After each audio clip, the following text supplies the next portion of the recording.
નમસ્કાર, નિર્માણ ન્યૂઝની વિશેષ રજૂઆત હોટ ટોપિક કાર્યક્રમ સાથે હું છું યજ્ઞ ત્રિવેદી. દર્શક મિત્રો, આજે હોટ ટોપિક કાર્યક્રમમાં ચર્ચા વિચારણા કરવાની છે કમોસમી વરસાદથી થયેલા નુકસાનને લઈને. દર્શક મિત્રો, આપણે જે રીતે કમોસમી વરસાદને કારણે અત્યારે તો નુકસાન ઘણી બધી જગ્યાએ જે જોવા મળ્યું હતું ને તેમાં પણ જો હું સ્પેસિફિક વાત કરું તો સૌરાષ્ટ્ર અને કચ્છમાં સૌથી વધારે નુકસાન થયું હોય તે પ્રમાણેની પરિસ્થિતિ સામે આવી છે. તો બીજી બાજુ ઉત્તર ગુજરાત અને મધ્ય ગુજરાતમાં પણ અત્યારે તો ક્યાંક પરિસ્થિતિ વણસી હોય તેવું સ્પષ્ટપણે અત્યારે તો જોવા મળી રહ્યું છે. સાથે સાથે હજુ પણ કઈ જગ્યાએ કેટલા પ્રમાણમાં નુકસાન થયું છે તેને લઈને અત્યારે તો જો વિગતો તો મેળવવાની છે, પણ તેની સાથે શું આ કમોસમી વરસાદથી અત્યારે તો ખેડૂતોને અત્યારે જે પડતા પર પાટું જેવી પરિસ્થિતિ છે કે કેમ? કારણ કે વરસાદને કારણે પણ ક્યાંક નુકસાન જોવા મળ્યું હતું અને સાથે સાથે અત્યારે ફરી એકવાર જે આ કમોસમી વરસાદ જોવા મળી રહ્યો છે તેને કારણે પણ અત્યારે તો ક્યાંક નુકસાન જોવા મળી રહ્યું છે. ત્યારે તમામ મુદ્દાઓ પર ચર્ચા વિચારણા શરૂ કરીશું. ચર્ચા વિચારણા કરવા માટે અમારી સાથે જોડી ગયા છે જે.કે. પટેલ કે જેઓ સૌરાષ્ટ્ર અને કચ્છથી ખેડૂત અગ્રણી છે, અને સાથે સાથે જ દોલાભાઈ ખાગડા આપણી સાથે જોડી ગયા છે કે જેઓ ઉત્તર ગુજરાતના ખેડૂત અગ્રણી છે. જે આ બંનેનું સૌથી પહેલાં તો સ્વાગત છે. જે કઈ શરૂઆત હું આપનાથી કરવા માંગીશ કે જે પ્રમાણે સુરેન્દ્રનગરની વાત હોય કે પછી અત્યારે તો રાજકોટ હોય કે પછી જામનગર હોય, તમામ જગ્યાએ અત્યારે કમોસમી વરસાદને કારણે ખેડૂતોને જે નુકસાન થયું હોય તેવી વિગતો પણ સામે આવી છે. જે કે ભાઈ ઓવરઓલ આમ જોવા જઈએ તો સૌરાષ્ટ્રમાં કેટલા પ્રમાણમાં નુકસાન અત્યારે તો જોવા મળી રહ્યું છે ખેડૂતોને? અત્યારે તો લગભગ સદંતર ખેડૂતોને એકાદ બે ખેતરમાં નુકસાની છે. આજની નુકસાની કમોસમી વરસાદ કરતા સાથે ફૂંકાયેલ પવનના લીધે વધુ નુકસાની છે. કે અત્યારે શિયાળુ મોલાતના હાર્વેસ્ટિંગનો ટાઈમ છે કે જેમ કે જીરું હોય, ધાણા હોય, મેથી હોય, એને કાપણીનો સિઝન છે. એટલે જે પાક કાપણી કરેલો હતો યજ્ઞભાઈ, એ તો સદંતર ઉડીને આજુબાજુના ખેતરોમાં જતા રહ્યા છે. એટલે જે પાક ખરી જવાથી જે વાવાઝોડાથી જે નુકસાન જ્યું છે, ખરેખર સર્વે થાય તો ઘણું બધું ગુજરાતભરમાં નુકસાની થઈ છે. પરંતુ અત્યારે ખેડૂતોના જ્યાં જ્યાં આપણે રિવ્યુ લઈએ તો લગભગ ખેડૂતોને એક બે ખેતરમાં આવી તકલીફ છે. જે જગ્યાએ માની લ્યો કે કાપણી થઈ ગઈ અને હલર દ્વારા એનું નીકળી ગયો માલ, એને નુકસાની નથી. બીજું કે જે માની લો કોરિયારી કે કોઈ ધાણા કે મેથી કે જીરું જે ઉપાડવાનું બાકી હતું એને પણ 35-40% પવનના લીધે નુકસાની આવી છે. એટલે એકંદરે નુકસાની છે, પરંતુ તાત્કાલિક ધોરણે સરકાર સર્વે કરાવરાવે તો યોગ્ય આનો રસ્તો મળી શકે એમ છે અને આખા આંકડા સાચા મળી શકે એમ છે. સાથે જ જ્યારે ઉત્તર ગુજરાતની વાત કરવામાં આવે તો ગઈકાલે તો દોલાભાઈ ત્યાં એવું કંઈ એટલું બધું નુકસાની બાબત નથી, પરંતુ આ સવારથી ક્યાંક 10 તાલુકામાં જે અત્યારે તો જે વરસાદ અને તેની સાથે પવન ફૂંકાયો તેને લઈને પણ ક્યાંક અત્યારે તો નુકસાન જોવા મળી રહ્યું છે. દોલાભાઈ, આપની પ્રતિક્રિયા? હા, એટલે ભાઈ ઉત્તર ગુજરાતની જો વાત કરો ને તમે, તો ઉત્તર ગુજરાતમાં લગભગ વહેલી સવારે આજે ઝાકળ બી એટલો પડ્યો હતો અને એની સાથે સાથે 10 તાલુકામાં વાવાઝોડું ત્રાટક્યું. 18 થી મળીને 30, 35 એટલે લગભગ ક્યાંક તો 40 ની સ્પીડ સુધી પવન ફૂંકાનો છે. અને જેના લીધે ઘણા વૃક્ષો ધરાશયી થયા છે. અહીંયા સોલાર પ્લેટો ક્યાંક ઉડી ગયેલા છે, કોઈ પતરા ઉડી ગયા છે, તબેલાઓમાં પણ મોટું એવું નુકસાન છે. એટલે ઓલ ઓવર ઘણી બધી જગ્યાઓનું નુકસાન આમે વાવાઝોડાના લીધે થયું છે. અને ખેતરોમાં જે પાક પડ્યા છે અત્યારે જે માર્ચ મહિનાની અંદર હોય છે ને એ બી એન્ડમાં છે. એટલે કાપણીનો સમય લગભગ 20-25 દિવસથી એ કામ ચાલુ હોય છે, જેમાં મુખ્યત્વે તમાકુ હોય, ઘઉં હોય, ઈસબગુલ હોય અને સાથે સાથે એરંડા અને સૌથી વધારે મોંઘું જે કહીએ તો બટાકા.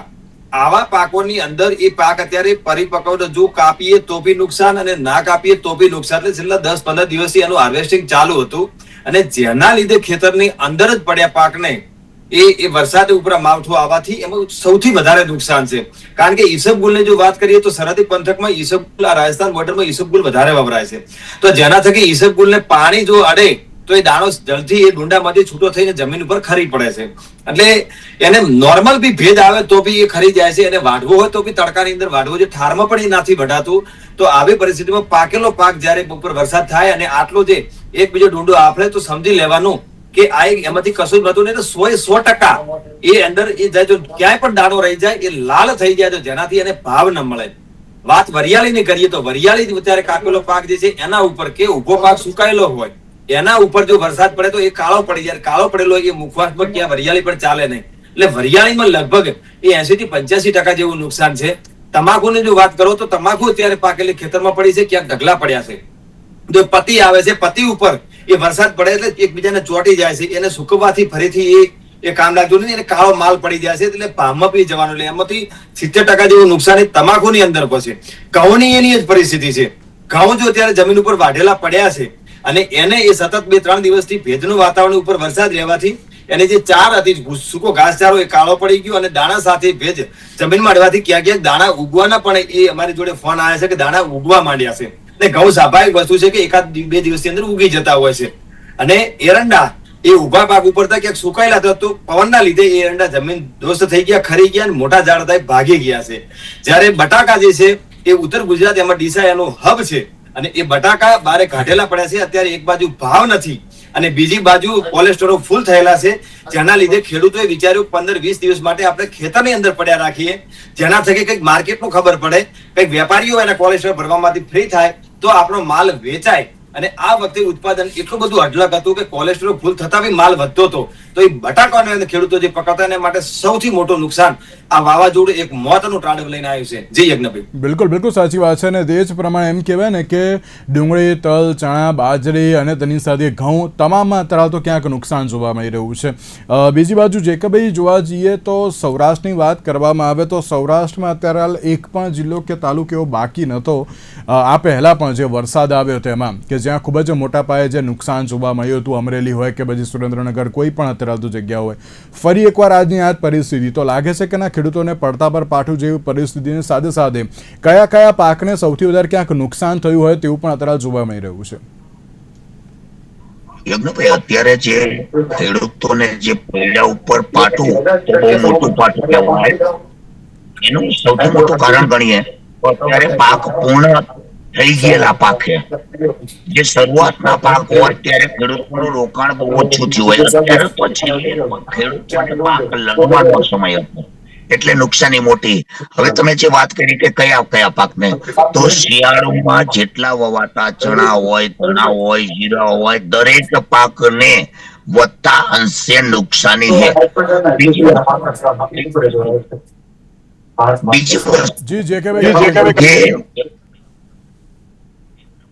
બીજી વસ્તુ અત્યારે તમે સાંભળો કે પરિસ્થિતિ આપણે અત્યારે એવી છે. હેલો, ડિસ્ટર્બન્સ આવી રહ્યું છે, પ્લીઝ. G જેકબભાઈ, continue. હા, એટલે અત્યારે ખેતીમાં એટલી બધી નુકસાની છે, પરંતુ મને અત્યારે એક દુઃખ થાય છે ભાઈ કે આપના માધ્યમથી સરકારને કહેવા માંગીએ કે જે કોઈ ખેડૂતોને નુકસાની જીવે તાત્કાલિક ધોરણે સર્વે કરાવડાવી અને જે કાંઈ, કારણ કે અત્યારે આપણે પ્રધાનમંત્રી ફસલ વીમા યોજના તો ગુજરાતમાં ચાલુ નથી, મુખ્યમંત્રી કિસાન સહાય યોજના ચાલુ છે કે બંધ એ આપણને ખ્યાલ નથી, ત્યારે SDRF, NDRF મુજબ પણ જે કાંઈ થાય એ ખરેખર અત્યારે ખેડૂતો માટે કોઈ અત્યારે જાહેરાત કરવાની જરૂરિયાત હતી. પરંતુ ખબર નહીં સરકાર અત્યારે શા માટે આ બાબતમાં ચૂપ છે. બિલકુલ. અને જેકબભાઈ, એક બાબત એ પણ ખરી ને કે જ્યારે અત્યારની જો પરિસ્થિતિની વાત કરીએ તો જે આ પહેલા નુકસાન થયું હતું તેનું હજુ સુધી ક્યાંક વળતર નથી જોવા મળ્યું અને બીજી બાજુ વધારે પ્રમાણમાં ક્યાંક નુકસાન જોવા મળી રહ્યું છે તેમ. જો વળતરમાં તો દર વખતે જેટલી વખત જાહેરાત થાય ત્યારે સર્વેના નામે નાના મોટા ઇસ્યુ રહે છે. ઘણા બધા સાચા વળતરથી વંચિત રહી જાય છે, પરંતુ યોગ્ય સમયે યોગ્ય કાર્યવાહી થાય તો આ પ્રશ્ન ના બને.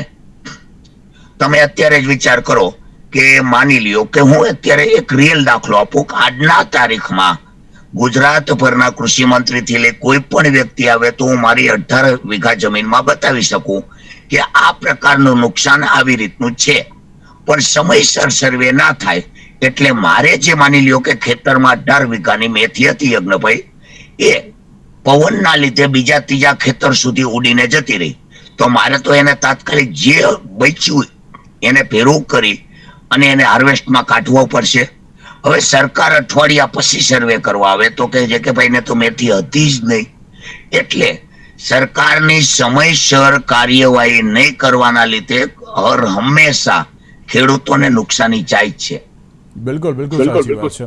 દોલાભાઈ, એક બાજુ જે રીતે ક્યાંક એમ કહેવાય ને કે આ જે પ્રમાણે વરસાદ અને તેની સાથે પવન જે ફૂંકાયો છે તેના કારણે નાના ખેડૂતોને સૌથી વધારે અત્યારે તો નુકસાની ભોગવાનો વારો આવ્યો હોય, કારણ કે એક એમ કહેવાય ને કે માંડ અત્યારે તો જે ઉપજ જોવા મળતી હોય કે ના અત્યારે તો જો પાક સારો થશે તો અમને ક્યાંક સારું એવું વળતર પણ અત્યારે તો મળશે, ને તેમાં પણ જ્યારે આ પ્રકારની પરિસ્થિતિ, એટલે ક્યાંક એમ કહી શકાય ખરી કે નાના ખેડૂતોને સૌથી વધારે ભોગવવાનો વારો આવ્યો છે આમાં. ખેડૂત હંમેશા આપણા ગુજરાતની અંદર તો અત્યારે બહુ નાના ખેડૂતો છે, કારણ કે 5 વીઘા 2 વીઘા 10 વીઘા ભાગ્યે જ કોઈ 15 20 50 વીઘા અમુક દાખલા છે. હવે નાના ખેડૂતને કેવું હોય છે, પારિવારિક સાથે રહેતો હોય છે અને એ બધું પરિવાર ખેતી સાથે સંકળાયેલું, મેન એમનો બિઝનેસ હોય ખેતીનો હોય છે, સાથે સાથે થોડા મોટું પશુપાલન જ્યાં બી ક્યાંક દૂધની વ્યવસ્થા થતી હોય. હવે આવાની અંદર જે વાયુ હોય એના ઉપર આખા વર્ષના ખર્ચા હોય છે, કારણ કે એમાં છોકરાઓને ભણવાના ખર્ચા હોય છે, સ્કૂલના હોય છે, કે દવાના જે કે બીમારી હોય એના હોય છે, એમાં સામાજિક પ્રસંગોના ખર્ચા હોય છે, ઘર વ્યવહારના ખર્ચા હોય છે, ક્યાંક વસ્તુ લાવી મૂકવી એના ખર્ચા, દવા બિયારણ ખાતર, તમામ ખર્ચાઓ આ ખેતી ઉપર નિર્ભર હોય છે. અને આવી જ રીતે જો પાકેલો કોળિયો આ માવઠામાં જો તણાઈ જાય, મોઢામાંથી છીનવાઈ જાય, તો એ પરિવાર માટે ફરીથી નવેસરથી શરૂઆત કરવાની થાય છે, ને એના માટે પણ એને કર્જ એ લેવું પડે છે. એટલે જ આપણે કહીએ છીએ કે આવા ખેડૂતો જે છે એના ઉપર આવી રીતે સતત, હું તમને ખાલી એક્ઝામ્પલ આપું છું, 2011 થી માંડી અને 2022 સુધીમાં, એટલે કે છેલ્લા 12 વર્ષની અંદર માત્ર 4 વખત જ માર્ચ મહિનાની અંદર માવઠું આવ્યું છે. આ છેલ્લા 12 વર્ષની વાત કરું છું. અને 2022 થી લઈને 26 સુધી 4 વર્ષમાં 4 વર્ષની અંદર એ સતત માર્ચ મહિનામાં માવઠું આવ્યું છે. એટલે 12 વર્ષમાં ખાલી 4 વખત છે, 4 વર્ષમાં 4 વખત છે. એટલે આ વખતની જે છે છેલ્લા 4 વર્ષની છે, કમોસમી વરસાદના લીધે આવા પાક મૂઢાયેલો કોળિયો છીનવાઈ ગયો છે.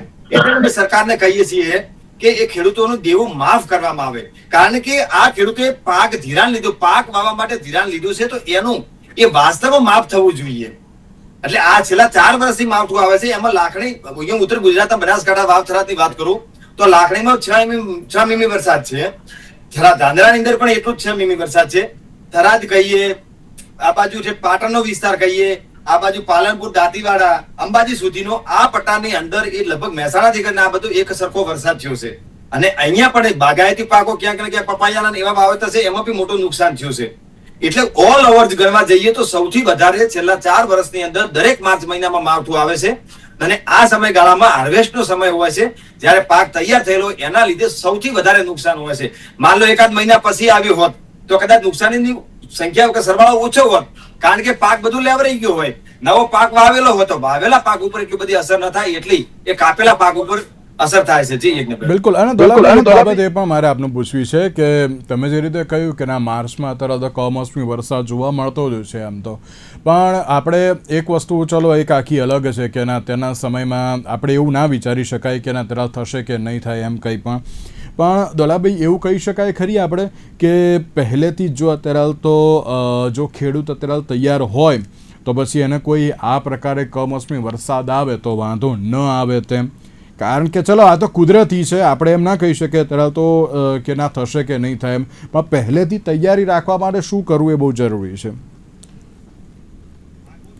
આગોતરો પ્લાનિંગની તમે વાત કરી છે, જેનાથી આપણે બચી શકાય છે, બરાબર. તો એના માટે આગાહી જોઈને જ કાપણી કરતા હોઈએ છીએ. પરંતુ માની લો કે ઘઉંનો પાક જે છે એ વધારે જો ઉભો રાખીએ તો એની અંદર એ ઢળી પડવાની શક્યતાઓ વધી જાય છે. અને ઘણા ખેડૂતો એ આગાહીના લીધે થોડુંક એકાદ હોય તો થઈ શકતો હોય છે. એરંડા જે વસ્તુ છે એની અંદર તમે એને વધારે પેલો એક હંગાથી પતે નહીં, એ આગળનું પતે એટલે પાછળનું જાય, એ રીતની હોય છે. ઈસબગુલ છે એ સુકાઈ ગયો, માન લો 2 દિવસ ગરમી વધારે પડે સુકાઈ જાય તો એને તરત કાપવું પડે. તમે જો કાપો તો કાપેલા ઉપર થાય અને ના કાપો તો ઉપર ખરી જાય. એટલે પરિસ્થિતિ, કારણ કે માર્ચ મહિનો છે એ પાકને કાપણીનો મહિનો કહેવાય છે આખે આખો. એટલે એની અંદર તમે એને આગોતરું આયોજન કરો તો તમે કદાચ વાઢેલું થોડાક લઈ લો, એના ઉપર તાડપત્રી કે વગેરે ઢાંકીને તમે એને બચાવી શકાય છે. પરંતુ એ પ્રયાસો માત્ર છે, એનાથી ક્યારે એ સફળ ના. કારણ કે ખેતરની અંદર તમે આખું કદાચ ઘર હોય, આ ફાટે ત્યારે થીગડે ક્યાં દેવા જાય, તમે કપડું ફાટે તો કદાચ આપી શકો. આખા ખેતરમાં ક્યારે તાડપત્રી પોસિબલ નથી, પરંતુ આગોતરું આયોજન કરવા છતાંય પાકને બચાવી શકતા નથી, કારણ કે ખુલ્લા ખેતરની અંદર હોય છે. એટલે તમારી વાત બી સાચી છે કે ભાઈ આગોતરું પણ એમાં થોડા અંશે રિઝલ્ટ તો મળે છે ને એ ખેડૂતો કરી રહ્યા છે. જી બિલકુલ. અને દોલાભાઈ સાથે એક બીજી બાબત એ પણ મારે પૂછવી છે કે ઘણીવાર એવું થતું હોય છે કે જ્યારે ખેડૂતોને આ પ્રકારે કમોસમી વરસાદ હોય કે પછી પવન હોય તેના કારણે નુકસાન તો અત્યારે થઈ ગયું હોય, પછી ક્યાંક પાક લઈને ક્યાં જવું, કેવી રીતે અત્યારે શું કરવું તેવી ક્યાંક પરિસ્થિતિ જોવા મળતી હોય છે, તો આપ તેને લઈને પણ શું કહેશો? પાક લઈને ઘણી વખત કરતા હોઈએ છીએ, બચાવે જે બી ખેડૂત એની પોતાની રીતે બીજા ત્રીજા દિવસે એને સૂકવે છે, સૂક્યા પછી એને લે છે, જેવો બી કલર હોય, જેટલો બી બચ્યો હોય, પણ એ આપે જોઈ શકો છો કે હજી કરતા પ્રથા બંધ નથી થઈ. કારણ કે માર્કેટમાં લઈને જાય તો આનો કલર આમ છે, આનો કલર આમ છે. આપે આ વખતે મગફળી સૌરાષ્ટ્રની અંદર જે મગફળીમાં આવે પૂરની પરિસ્થિતિ આવી હતી, તો માર્કેટમાં એ જ મગફળી 300, 400, 500 રૂપિયા મણ કૂટાતી હતી ને.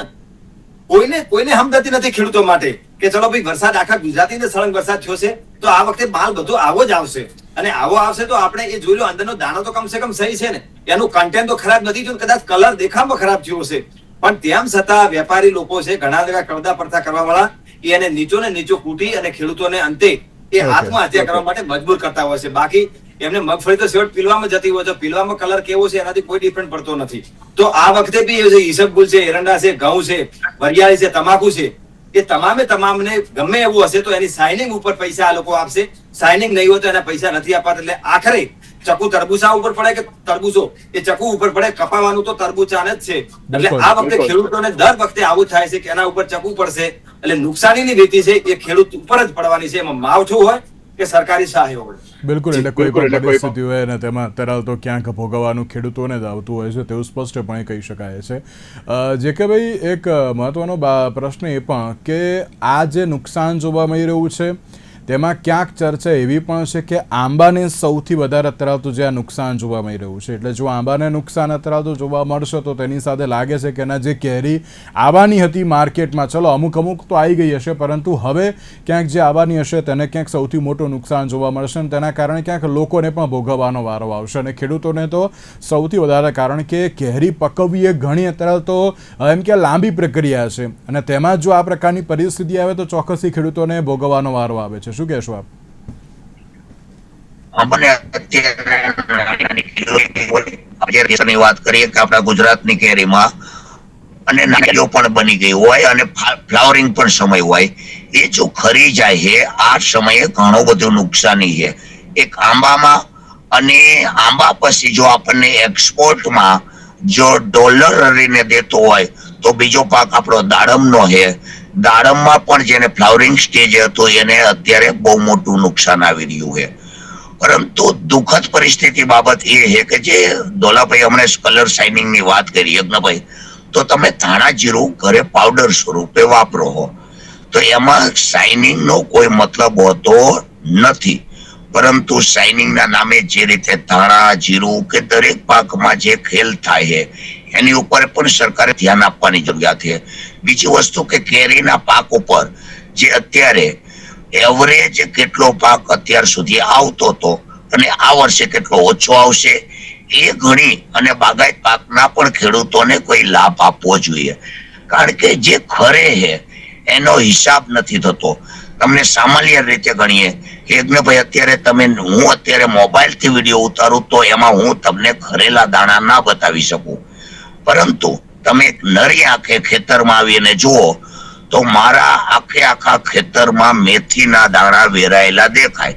તો એ જે નુકસાની છે એ એકચ્યુઅલ નુકસાનીનું સર્વે થવું જરૂરી છે, પરંતુ યજ્ઞભાઈ થાય શું ખબર હે, જે વ્યક્તિઓએ નુકસાનીનું સર્વે કરવાનું હોય એ જ વ્યક્તિને સરકાર પૂછે છે કે તમારા જિલ્લામાં નુકસાની છે, એટલે એ અધિકારી ઉનાળામાં વેકેશનની મજા લેવા માટે ઘણી વાર કહી દેતા હોય છે કે ભાઈ અમારા વિસ્તારમાં નુકસાન એટલું નથી, એટલે ખેડૂતો સહાયથી વંચિત રહી જાય. એટલે આ બધી બાબતને યજ્ઞભાઈ જોઈએ તો વૈશ્વિક પરિસ્થિતિમાં આપણી એગ્રીકલ્ચર જ આપણા દેશને બચાવી શકે એવી પરિસ્થિતિમાં આપણે ખેડૂતોને બચાવવા જરૂરી હોય, એટલે સરકારે ખરેખર તાત્કાલિક ધોરણે આ બાબતનું ધ્યાનમાં લેવું જરૂરી બને છે. અને આપના માધ્યમ થકી આપ પણ સરકારને જાહેરાત કરવાની વાત કરો, સરકારે તાત્કાલિક સર્વે કરી અને ખેડૂતોને સહાય આપે એવી આશા રાખીએ યજ્ઞભાઈ. બહુ સાચી વાત છે જે કે ભાઈ કે અત્યારે હાલના સમયમાં એગ્રીકલ્ચર એ સૌથી મહત્વનું સેક્ટર છે ને ક્યાંક એની ઉપર જ અત્યારે તો ફોકસ નથી રાખવામાં આવતું. રાજ્ય સરકાર હોય કે પછી કેન્દ્ર સરકાર હોય, એક બાજુ જે રીતે પેલું કહેવાય ને કે ટેકાના ભાવની જાહેરાત ને બધું કરવામાં આવે છે, પણ તો પણ અત્યારે તો ખેડૂતોને પડતા પર પાટું જેવી પરિસ્થિતિ તો અત્યારે જોવા જ મળી રહી છે. જે કે ભાઈ એક જે છેલ્લો સવાલ એ પણ અત્યારે તો, કારણ કે જે અત્યારે વાવાઝોડાને કારણે જે નુકસાન છે ને જે અત્યારે પરિસ્થિતિ છે, કેટલો આમ સમય લાગશે ખેડૂતોને ફરી એકવાર અત્યારે તો ઊભા થવામાં? કારણ કે પવન હજુ પણ જે ફૂંકાય તેવી શક્યતાઓ છે, હજુ પણ 2 દિવસ આગાહી યથાવત છે. તો શું લાગી રહ્યું છે આપને કે હજુ પણ કેવા પ્રકારની પરિસ્થિતિ જોવા મળી શકે તેમ છે? કારણ કે અનેક જગ્યાએ પાકની સાથે સાથે વીજ પુરવઠાને પણ ભારે નુકસાન થયું છે. અત્યારે તો વીજ પુરવઠાની જે નુકસાની છે અત્યારે ખેડૂતો એ તો સહન કરી જશે, પણ જે પાક અત્યારે કપાઈને પડ્યો છે ખેતરમાં, એને ના તાલપત્રીથી ઢાંકી શકાય, ના એને તાત્કાલિક થ્રેશરમાં કાઢી શકાય. આ પરિસ્થિતિમાં